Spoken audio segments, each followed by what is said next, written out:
How to turn off text SMS notifications in Facebook. So here's a quick and simple guide on how to do so.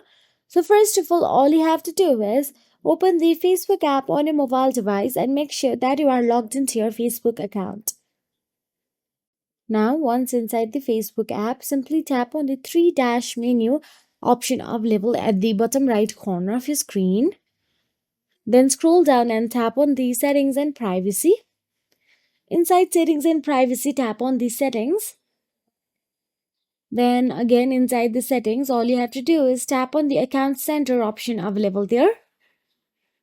Inside account center, scroll down and tap on the personal details or personal information option available there. Once you tap on it, simply tap on the contact option available at the top. So if you have added your phone number, then simply tap on the phone number from this contact information.